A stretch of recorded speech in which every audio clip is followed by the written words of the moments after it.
The statistics are overwhelming. Over 90% of all new businesses fail in the first 3 years. This is why the idea matters. Because when there's an idea that's so compelling that it inspires you to quit and leave stability in favor for something that's unpredictable, unstable, and will likely fail, then that's a very special human thing, this drive to improve or do something. The ones who will make it aren't doing so with delusions of millions or delusions of the next big thing. They do so because they love what they're doing, and the size comes later. The money and the success comes later. The companies that are founded to capture a market opportunity and the companies that are founded solely to make someone rich, those don't really make it. Those don't usually make it. And if they do, they require huge amounts of money to get some sort of footprint, The ones that really do make it are the ones that are founded with a genuinely good idea. And by good idea, I mean a genuine solution to a real problem. When you're driven by a vision of the future, that's when entrepreneurship comes to bear. That's when problem solving becomes interesting. That's when ingenuity matters.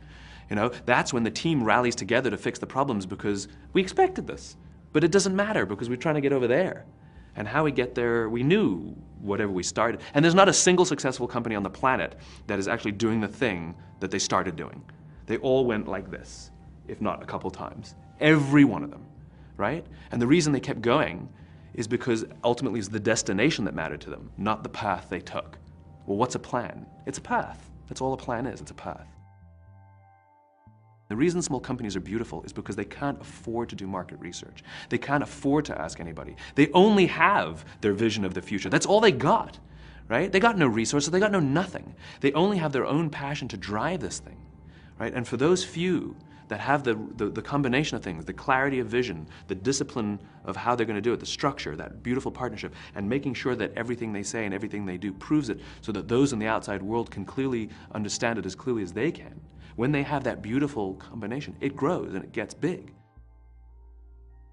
When dot-com boom exploded, many businesses went out of business, but the good ones stayed. The good ones survived.